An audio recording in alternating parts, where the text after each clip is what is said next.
Shalom Aleichem, a good night of Shabbos, Pashas Chayesora, Shabbos Mevorchim, Kislev. History. Sometimes I wonder, does it really make a difference? What's relevant is now. Why think about the past?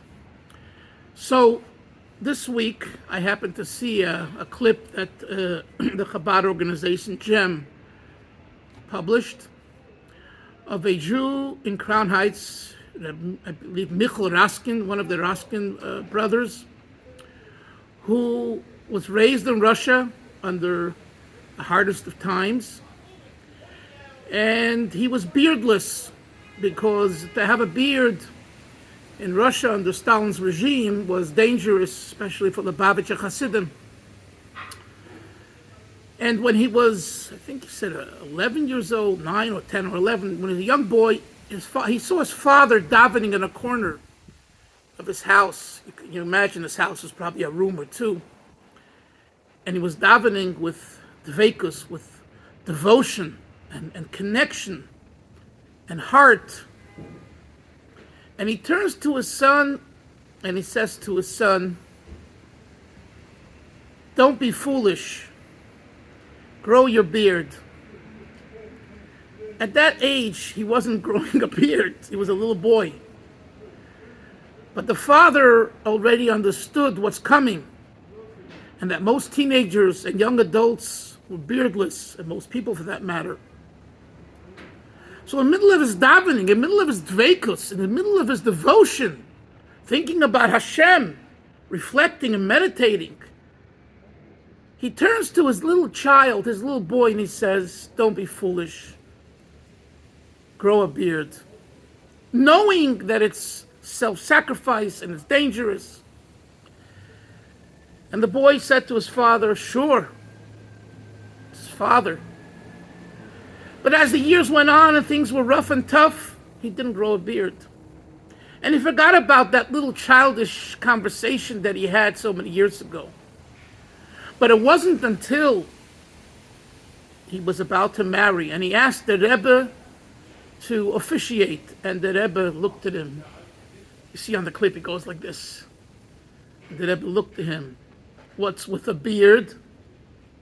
The Rebbe had a policy. He only gives chuppah and kedushin to someone who has a beard. And he knew that. But nevertheless, after everything he went through, he appealed to the Rebbe.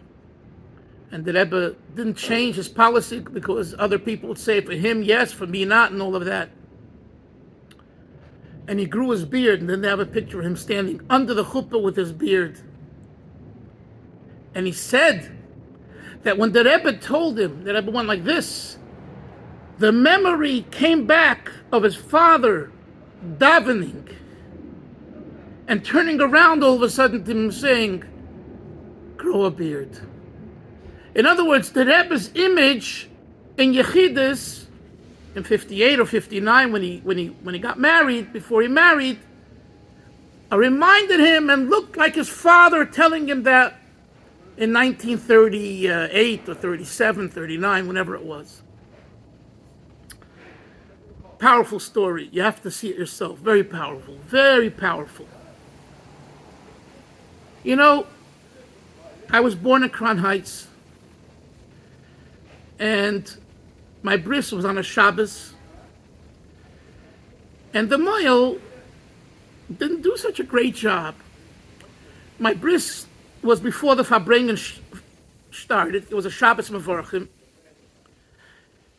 My father, after the Bris, went to the Farbrengen. And a relative comes running into the 770 and he asks, "Where is my father?" He was a European Jew. Might have been a survivor, I don't remember.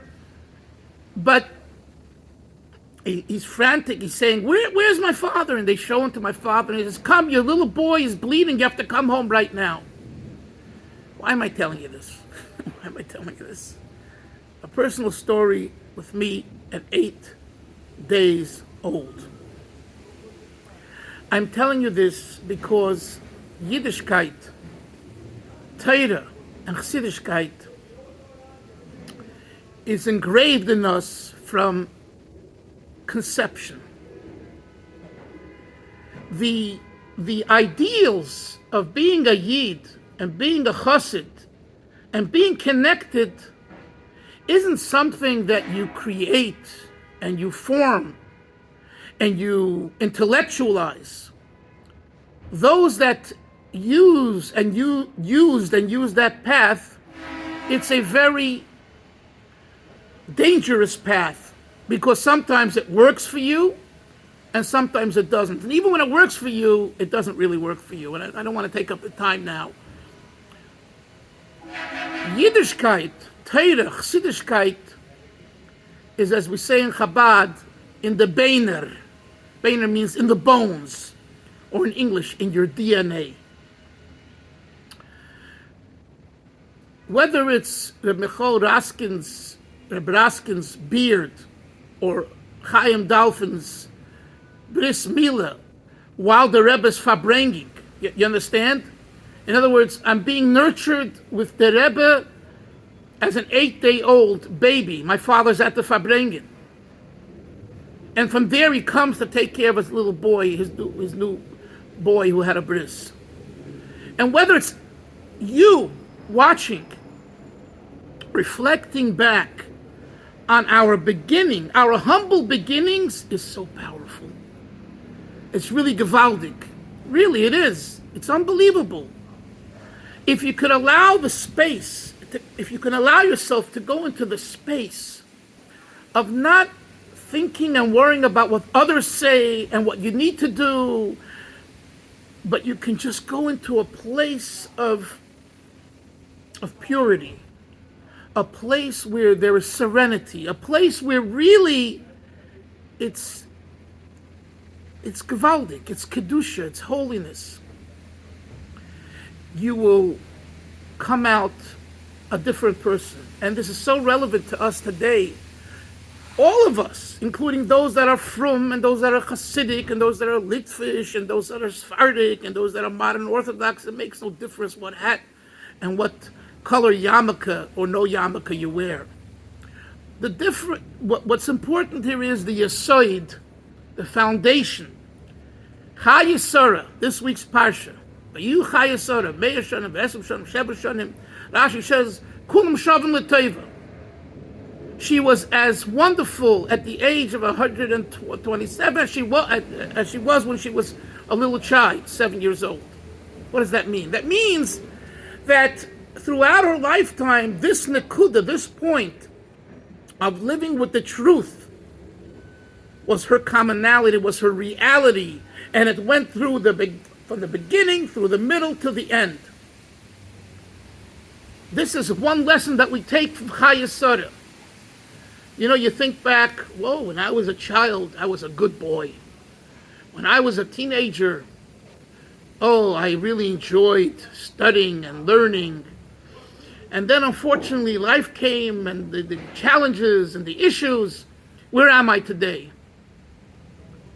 And the answer is, those are all sidebars. Those are all curveballs thrown at you. Those are all issues, and it's real issues.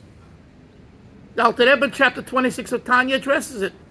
Study the chapter, and you'll see it gives an amazing way of dealing with these curveballs and outer interferences, external interferences that we don't expect. But the bottom line is, history, remembering where we come from and who we are, and reflecting on that is very therapeutic. Have a great Shabbos, and it's also the Kinas HaShluchim Shabbos, with over 5,000 Shluchim of the Rebbe. I was there in 1985, the third Kinas, and we were about 70, 80 guys, that's it. And today it's over 5,000 Shluchim Kinei Nahara, and then later, in a few months, they have the Kinas HaShluchos. Lubavitch is an army, a big army, and there's all kinds. But it all boils down to the same nekuda. You're Yesod. Remember where you come from. Have a great Shabbos, and let us be zeicha to the Meshaleach, the Rebbe, who sends all these shluchim today, after Gimel Tammuz. Clearly a sign that he's functioning from on high, giving each Yid koyach and strength to serve HaKadosh Baruch Hu with more vigor and to have Yiddish Chassidish nachas, good shidduchim, better health, and everything else that one needs, stronger parnasa, and we mizricha, the gula shleima b'korav mamsh.